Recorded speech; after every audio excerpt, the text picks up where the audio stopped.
but we'll go ahead and get started. Thank you so much for joining us this morning.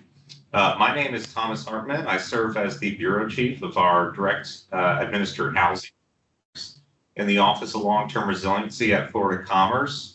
I'd like to introduce my peer, Leisha Behena, as well. Good morning. I'm Leisha Behena, the Bureau Chief over the subrecipient programs, and I get the opportunity to work directly with counties, cities, and other municipalities. Thank you, Tom.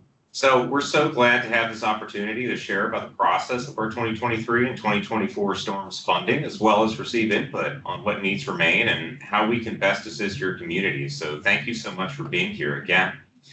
Today, we'll begin with going over what you can expect out of this presentation.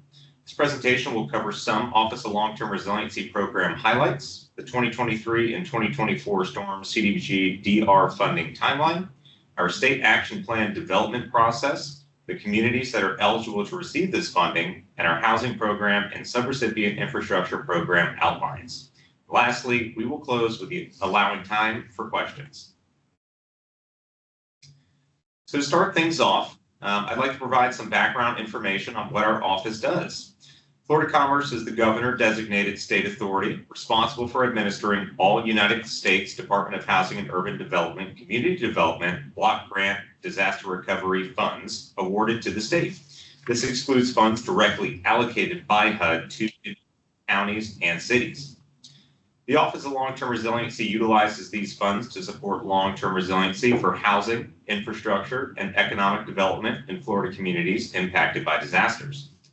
Launched in September 2018, Rebuild Florida is a FloridaCommerce program created to allocate federal funds to help communities with long-term resiliency efforts from the devastating impacts of recent storms. CDBG DR funds are intended to be the last resort for addressing unmet needs after any and all sources of funding, including the United States Federal Emergency Management Agency, or FEMA, insurance funding, and Small Business Administration, SBA loans, are exhausted. FloridaCommerce will prioritize award allocations for the most vulnerable populations. So why we are here. As we jump in, we'd like to share the reasons why we're here today. HUD announced that the state of Florida would receive the CDBG DR funding to support long-term resiliency and mitigation efforts following the 2023 and 2024 storms. While working with Florida's impacted communities, OLTR, Office of Long-Term Resiliency, is developing an action plan to guide how this funding will address unmet recovery and mitigation needs following the impacts of Hurricanes Idalia, Debby, Helene, and Milton, as well as the 2024 North Florida tornadoes. The most important part of why we are holding these workshops is that it helps us to understand the unmet needs of Floridians and communities directly impacted by the 2023 and 2024 storms.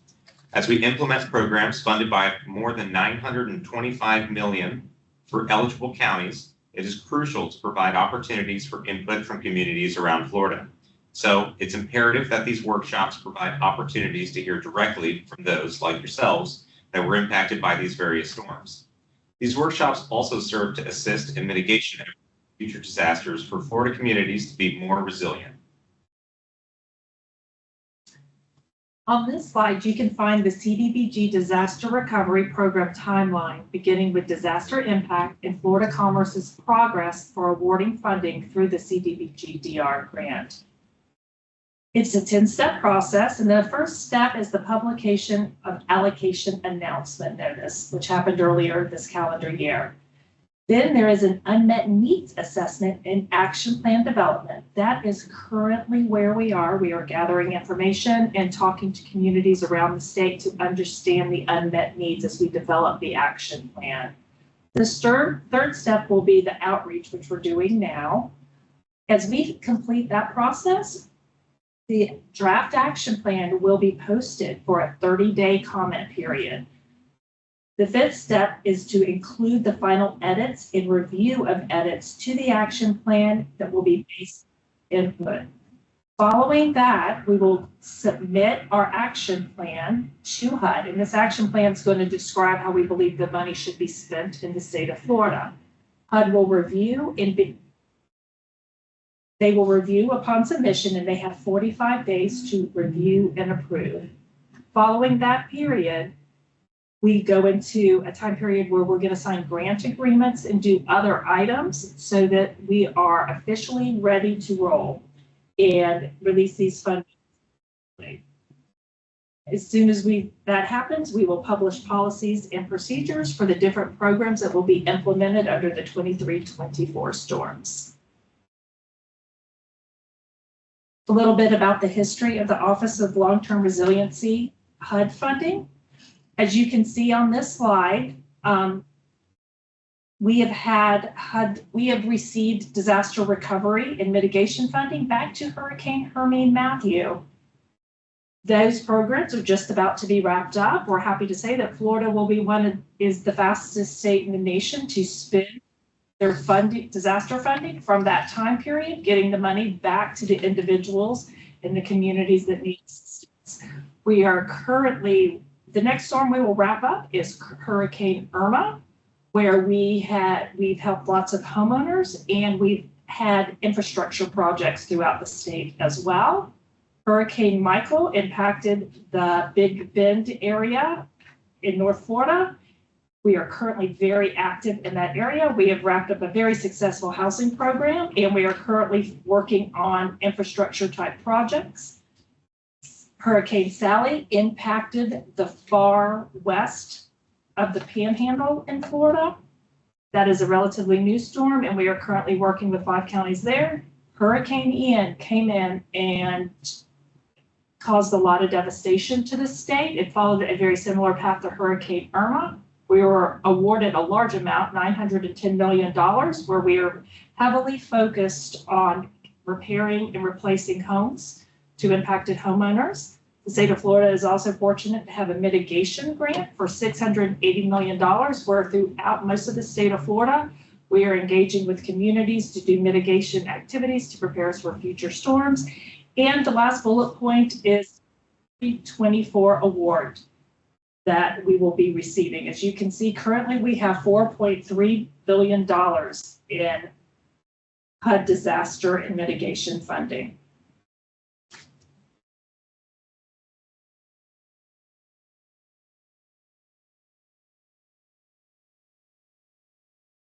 On this slide, you will see the 23-24 timelines. On the 16th of January, HUD announced that Florida would receive $925 million. During the months of February and March, we're having ongoing meetings in all of the 47 counties that took impacts. We are also hosting community workshops early in the process to help us with the draft of that action plan. Tentatively, March 12th through April 14th is the Florida State Action Plan will be posted for public comments. We encourage everybody to review. 3 public hearings will be held during the 30-day public comment period, for which anyone can attend to discuss or draft, ask questions, or leave comments for consideration. Details on this will be made available on our website, through social media, and our email list. After the 30-day comment period, we will revise the state action plan, incorporating the feedback received. In the final version of the document will be submitted to HUD in April.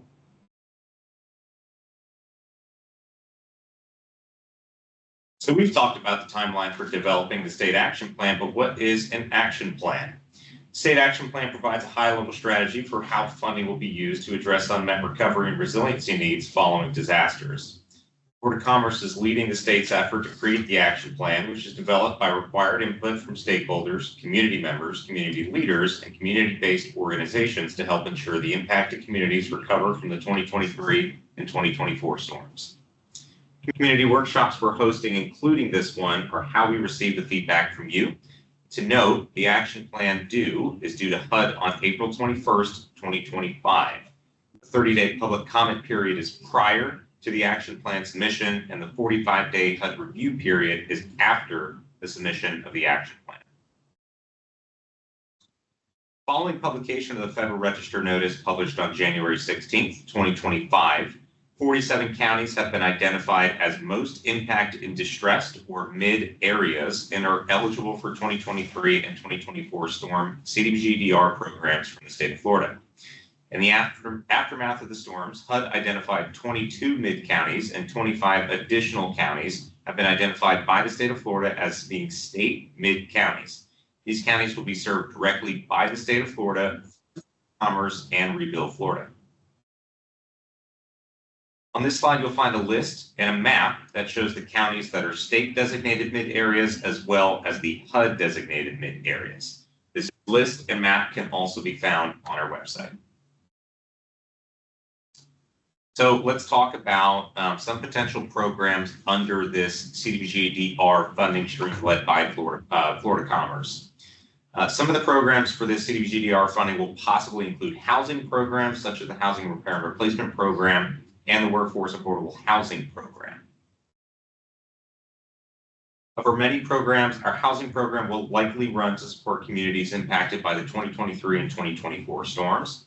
Our state action plan will identify ways in which we might assist citizens who have experienced damage to their homes from the 2023 and 2024 storms. In the coming weeks, we will offer those interested in assistance through our Housing Repair and Replacement Program to fill out our pre-application survey to help us assess your needs. At this time, we're still currently developing this survey, but once the survey is finalized, it'll be posted on our webpage.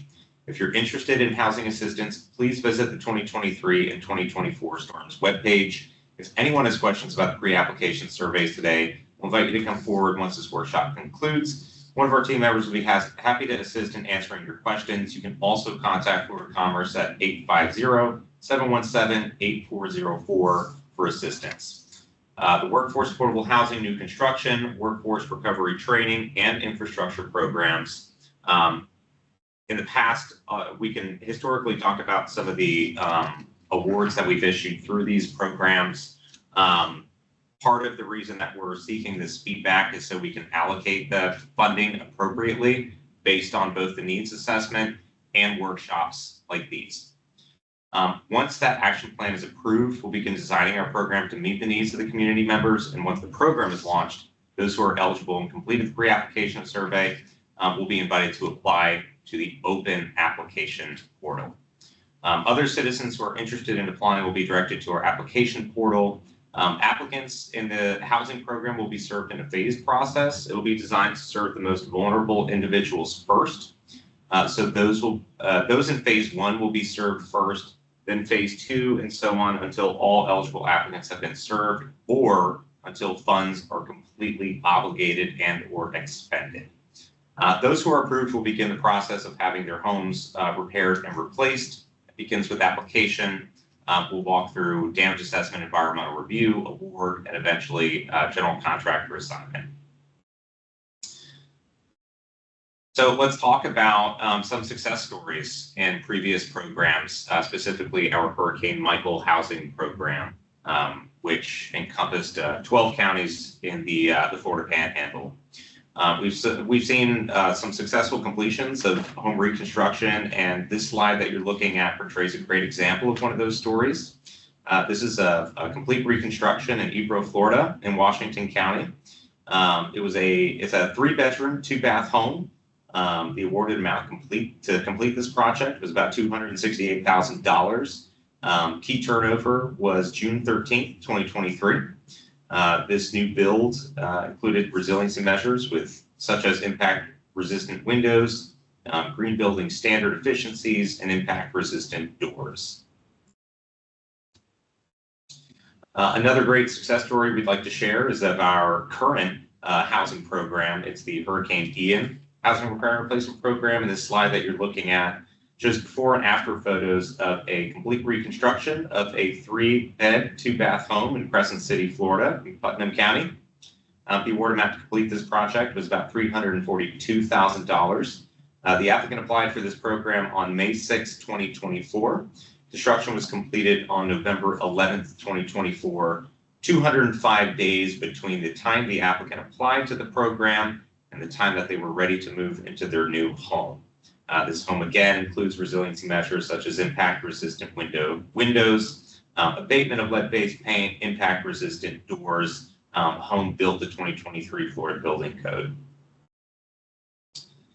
And then we'll go to Hurricane Irma housing success story. On the next 2 slides, we'll find some Some Hurricane Irma housing success stories. For this home, we can see before and after photos of a 3-bed, 2-bath reconstruction home that's located in Jacksonville, Florida.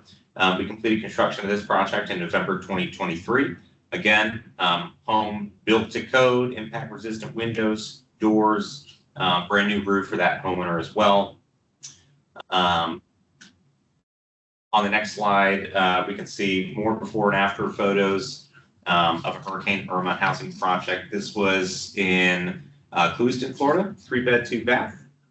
This is a mobile home replacement project. So in our programs, applicants, if they own their own land, as of currently, they can decide whether they want a new stick-built home or a replacement mobile home if they're currently in a mobile home, and we'll replace it with a brand new manufactured housing unit. So this project was completed in December of 2022.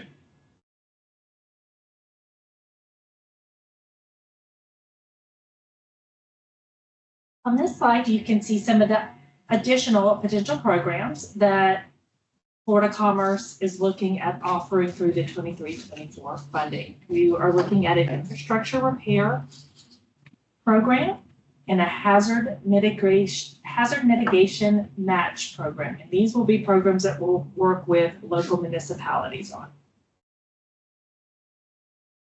Another program likely to be offered to assist communities impacted by the 23-20, my apologies. Phase 1 will be focused on the action plan development. The development process will rely on the unmet needs assessment, including input from citizens and stakeholders to determine the infrastructure repair, improvement, and mitigation need priorities in eligible communities. Phase 2 will be regarding the program design. After our state action plan is approved, we will design a program that focuses on making long-term restoration and resiliency improvements for storm-damaged infrastructure, which can include water and sewer facilities, streets, public works, and community shelters. Phase 3 will be the application process. The FloridaCommerce website will post cycle due dates, instructions, application requirements, and fillable forms. Contact information for applicants. Inquiries will also be posted. And lastly, Phase 4 will be the implementation of the action plan. FloridaCommerce will score and fund selected proposals. This process may encompass making site visits. And with that concludes our workshop presentation. We encourage you to scan the QR code and complete the stakeholder survey. The survey will help you let us know about our unmet needs, or your unmet needs. We would like to provide any input regarding anything we have covered in this presentation.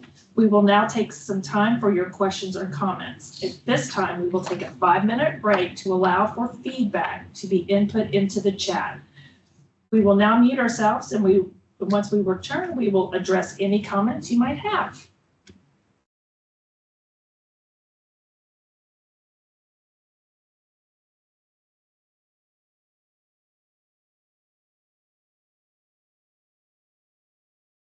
All right, guys, 5-minute break. We're going to start taking some of the questions that you guys have popped into the chat here. We'll start with the question: when the map shows a county as a grantee entitlement community, are they eligible for the FloridaCommerce CDBG DR funds? So the entitlement counties you see in that dark blue, those counties will be administering, those counties and cities, because there are some cities in there, city of Fort Lauderdale, city of St. Petersburg within Pinellas, they will be administering their own CDBG DR programs. So they will be doing just what we're doing. They'll be doing action plan development. They'll be working with their communities to understand the needs so they can decide what eligible activities they want to undertake, what programs they want to run, but it will be completely separate of the FloridaCommerce run CDBG DR program. That is mandated by HUD. We are absolutely here to help those communities and accelerate their pace and timelines. However, they will be their programs separate of Florida Commerce's CDBG DR program.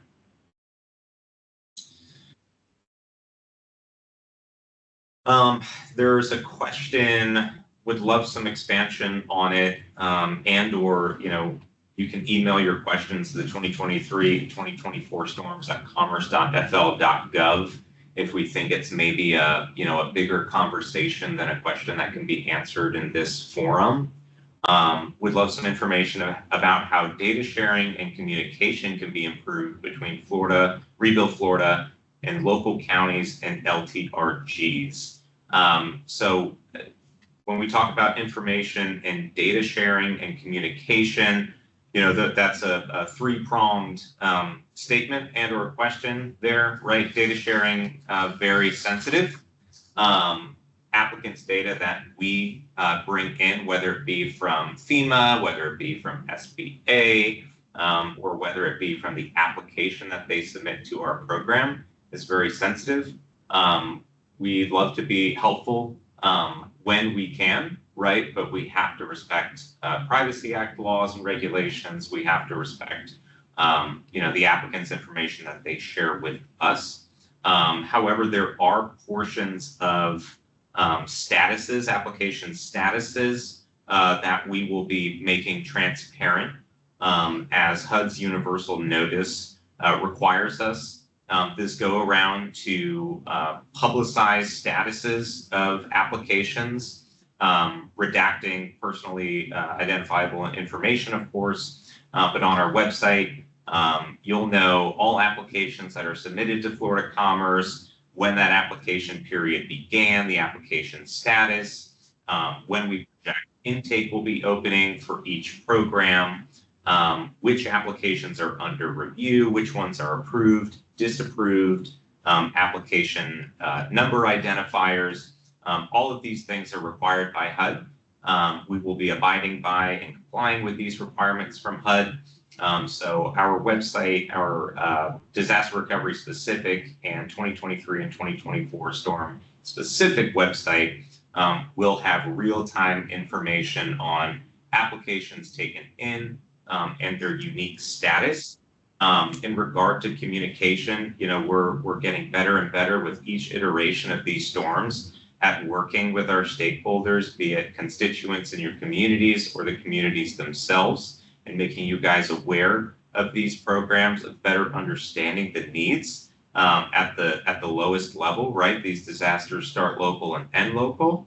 So we really appreciate your help in being here. Please submit more questions to that email address on file so we can better understand what your communication needs are. We're all about improving, and we look to do that with this iteration of our funding and our programs, so our communities and our constituents really know about this critical funding that will be released by the end of the year. Alicia, do you want to take a couple questions? Certainly, thank you, Tom. If a local government requests $5 million for 3 to 5 separate water infrastructure projects, is there a possibility some, but not all of them, would be funded? Yes, there is absolutely that potential. So what's going to happen on the subrecipient side is we will run a competitive application cycle, and the community will apply for these individual projects. So you could have one or all of them potentially scored high enough to receive funding, and we certainly hope that happens for each of you. And then there is a question about, can water districts apply for funding, or do they need to partner with the local government they serve? We absolutely encourage the partnerships, but the water districts can apply because inside this fund there will be some mitigation set aside funding, and we currently have a couple of projects with water districts. I see one from Angela Hogan. Angela states, in Charlotte County, we had over 55,000 FEMA claims after Ian. We have been told there are only 78 approved applicants in our county. None of those projects have been completed at this time. Can we get some information about your expected timeline from application to completion so we can set reasonable expectations locally? Of course. So I do want to remind that HUD's CDBG DR requirements and FEMA's requirements are very different sometimes, especially with regard to individual assistance programs. I'm not sure if that 55,000 number is with regard to individual assistance or other award types under FEMA's housing programs. FEMA's individual assistance is not income restricted. Our program is income restricted. It's primarily for low to moderate income households, so that could be part of it. I'm also not sure if all those who submitted a FEMA claim applied to our program. I know that we do have FEMA individual assistance data through HUD's computer matching agreement that really helped us conduct outreach and better understand those concentrated populations where there was a large density of FEMA applications through individual assistance, and then drilling down into which of those areas have a social vulnerability component to them. 78 approved applicants in the county. None of those projects have been completed at this time. Expected timeline from application to completion. Very, very unique to the project, right? And the household. Not all project timelines are the same, of course. I would love to say that we could put a 90-day timeline from application submittal to construction completion. Does that happen? Absolutely.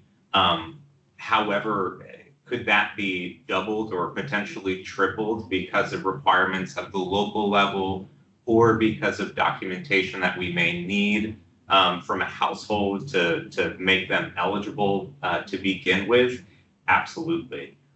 So, you may have a project that is easily permittable, has no historic component to it, has no environmental concerns, and is a simple, smaller dollar rehab project or new build project where we could complete that relatively quickly. However, some projects and the kind of uniqueness of the household composition may require additional documentation, not just from the household, but we may need a variance at the local level, right? If that home is no longer zoned residential and now it's commercial. Those are some of the issues that we can run into with our housing programs. So it's very unique, right? We have heirs property issues throughout the state of Florida. So those issues and those timelines are very unique to the given circumstances of the person or the household who is applying to the program. So we do everything we can to kind of reduce that administrative burden on the applicant and on that household. However, we still do have many cross-cutting requirements to abide by from HUD and at the state level. So we don't want to sacrifice quality or being compliant with the law, the regulations for speed. However, we do our best to work with that applicant, meet them where they are. If they're not, technically digitally savvy, we have case managers go out to homeowners' residences all the time, help them complete documents, walk them through the entire process.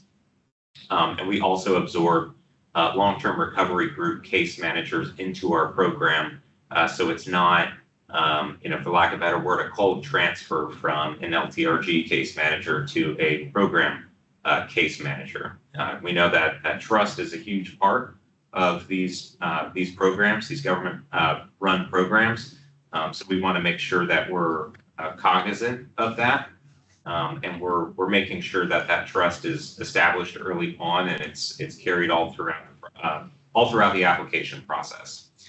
So to answer your question directly, I would say we do a pretty good job of making eligibility requirements, sort of explicit on our website. If you go to our en.rebuildflorida.gov website, you can see kind of commonly asked questions, eligibility requirements, that sort of thing, so applicants know ahead of time what documents they will need, what would pre-qualify them for the program. So when it comes time to application, it's not, you know, a huge surprise. You know, we do our best to accelerate that timeline, but I couldn't say that there's a number that I could place on every single project because they're all so different with the circumstances of the households and the geography of the project. Additional question came in from Mr. Birch, and he is asking very specifically about the shrimp industry. After Ian, Milton, and Helene, the shrimp industry has been devastated. Is there an avenue for them to secure funding aid with regards to their docks? And he goes on a little further in the explanation. Mr. Birch, I would love to catch up with you after this call to get a little more information. So in general, if there is infrastructure that took damage as a result of one of the 4 identified hurricanes or the tornadoes in North Florida, there is very likely some eligibility there, but I need to just understand a little bit more. Are these public, are these private, or what have you? So if you don't mind, I will reach out to you this afternoon. Be happy to discuss the elements that can be eligible and potentially some other avenues that the industry may like to look at or might want to pursue.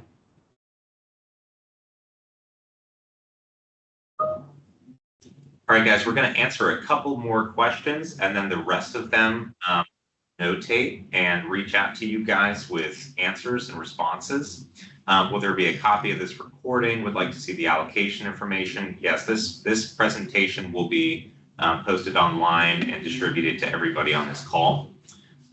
Michelle asks, also, are the 47 counties with which you are meeting ones that did not receive countywide allocations? Yes. Those 47 counties will receive funding through FloridaCommerce or be eligible to apply for funding. Ralston asks, were the wood frame replacement homes constructed on site, on homeowner property, or constructed off site and placed on property? All homes in this program are constructed on site. Previously in the IRMA program, we did modular construction where they were constructed off site and placed on property. However, in the current iterations of our housing programs, it's all traditional site-built construction, whether it be pier and beam or traditional slab on grade.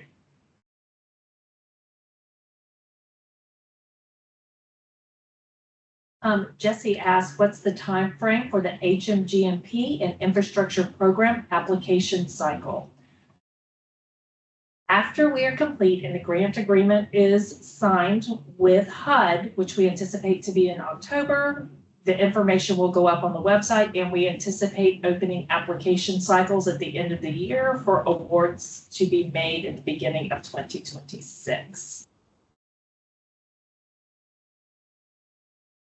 Can you please provide the direct website link to the state HUD most impacted and distressed map? Absolutely, we can do that. The rest of the questions we see here, if we've not been able to respond on this call, we'll notate them and respond to each of you guys directly. Email your questions to 2023 and 2024 storms at commerce.fl.gov. And we're going to wrap this up. We greatly appreciate you guys coming on to this call. I think this is, critical input for you guys to provide as we develop this action plan. You can reach out to us at that email. You can reach out to me personally at thomas.hartman@commerce.fl.gov. Leisha. You can reach out directly to me with anything around infrastructure or HMGMP at Leisha, LECIA.Behenna, BEHENNA @commerce.fl.gov. Thank you so much, guys. We really appreciate you joining us for this call today, and we hope you have a great rest of your day.